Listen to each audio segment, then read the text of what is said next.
కల్తీ నెయ్యి కేసులో సిట్ దర్యాప్తు మూడో రోజు మరింత స్పీడ్ అందుకుంది.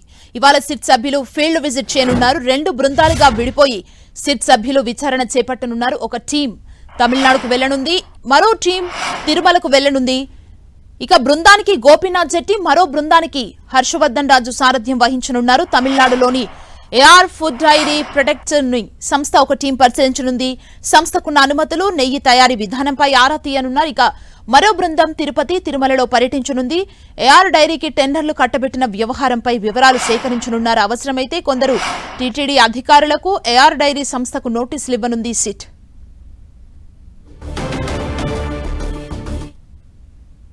సిట్ కి సంబంధించి మరింత సమాచారాన్ని మా ప్రతినిధి మురళి అందిస్తారు. మురళి,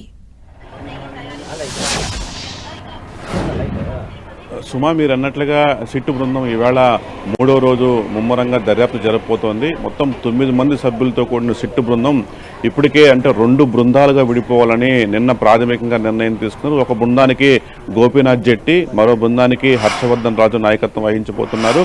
ప్రధానంగా ఈ వేళ నుంచి ఫీల్డ్ విజిట్, అంటే నిన్న మొన్న వాళ్ళు పలుమార్లు భేటీ అయ్యి ఎలా ముందుకెళ్లాలన్న అంశంపైన ఒక అవగాహనకు రావడం జరిగింది. అందులో భాగంగానే ఈ వేళ నుంచి ఇంకా ఫీల్డ్ విజిట్ చేసి సమగ్ర విషయాలు ఆరా తీయబోతున్నారు. ప్రత్యేకించి ఒక బృందం తమిళనాడుకు వెళ్లే పరిస్థితి చాలా స్పష్టంగా కనిపిస్తుంది. తమిళనాడు నుండి దిండిగల్లో ఉన్న ఏఆర్ డైరీ ఫుడ్ ప్రొడక్ట్ సంస్థను పరిశీలించబోతున్నారు. మనకు తెలుసు, టీటీడీకి కల్తీ నెయ్యి సరఫరా చేసిందని ప్రధాన ఆరోపణ ఏఆర్ డైరీ ప్రొడక్ట్ సంస్థ ఎదుర్కొంటుంది. ఈ నేపథ్యంలో అక్కడ ఆ సంస్థకున్న అనుమతులేంటి, ఆ సంస్థల నిబంధనలు పాటిస్తుందా, కల్తీ నెయ్యి తయారీలో పాటిస్తున్న విధి విధానాలేంటి, అక్కడ కల్తీ నెయ్యికి జరిగే అవకాశం ఏదన్నా ఉందా, అసలు ఆ నెయ్యిలో స్వచ్ఛత ఎంత, ఇలాంటి అనేక అంశాలపైన కూడా ఒక బృందం తమిళనాడులోకి వెళ్లి పరిశీలించే అవకాశం చాలా స్పష్టంగా కనిపిస్తుంది. ఈ నేపథ్యంలో అక్కడ దిండిగల్ పోలీసుల సహకారాన్ని కూడా అవసరమైతే సిట్టు బృందం తీసుకోబోతుంది.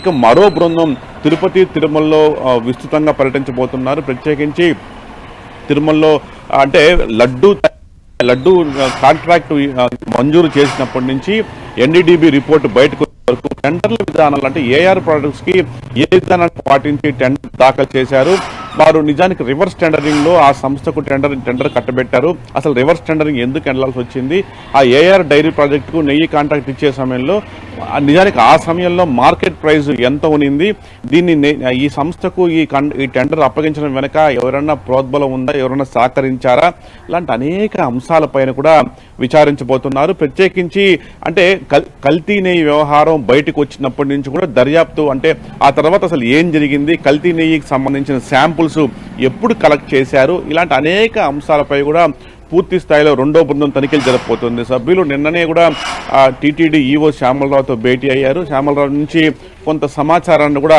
ఈ సిట్ బృందం సేకరించింది. నేపథ్యంలో అన్ని సమాచారాన్ని క్రోడీకరించుకున్న నేపథ్యంలో దర్యాప్తు ఇకపై అంటే ఇవాళ నుంచి మరింత ముమ్మరంగా సాగబోతున్నట్టుగా మనం అర్థం చేసుకోవాల్సి ఉంటుంది.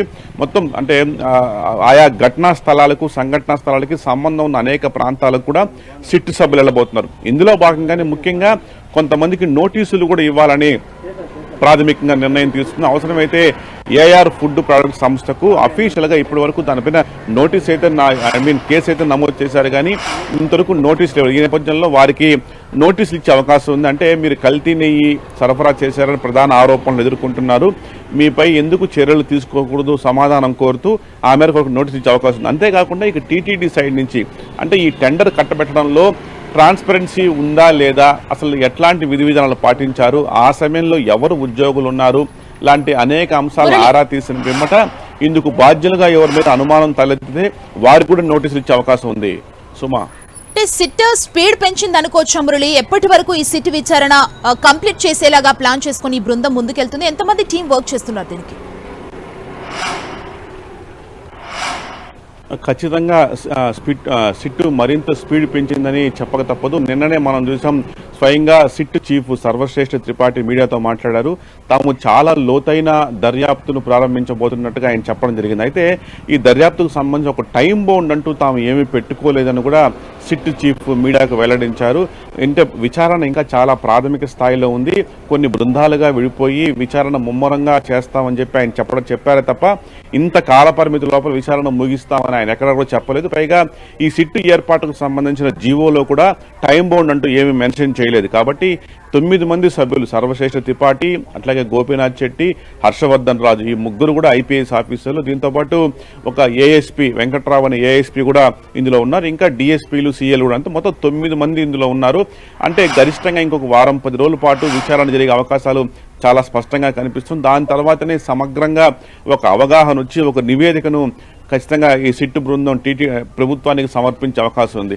అవసరమైతే టీటీడీ ఉన్నతాధికారులు కూడా, కొంతమంది ఉన్నతాధికారులు అంటే ఈ రిక్రూట్మెంట్ సెక్షన్లో పనిచేసే ఉన్నతాధికారులు కావచ్చు, ఈ టెండర్ విషయాలలో పాలు పంచుకునే విషయాలు కావచ్చు, వాళ్ళ వరకన్నా కూడా నోటీసులు ఇచ్చే అవకాశం కూడా చాలా స్పష్టంగా కనిపిస్తుంది. ఇక ఏఆర్ ఫుడ్ ప్రొడక్ట్స్కు నోటీసులు ఇవ్వడం దాదాపు ఖాయంగానే తెలుస్తుంది. మరోవైపు ఇప్పటికే మనకు తెలుసు, తిరుపతి తూర్పు పోలీస్ స్టేషన్లో ఏఆర్ డైరీ ప్రొడక్ట్స్ పైన ఒక కేసు కూడా నమోదైంది.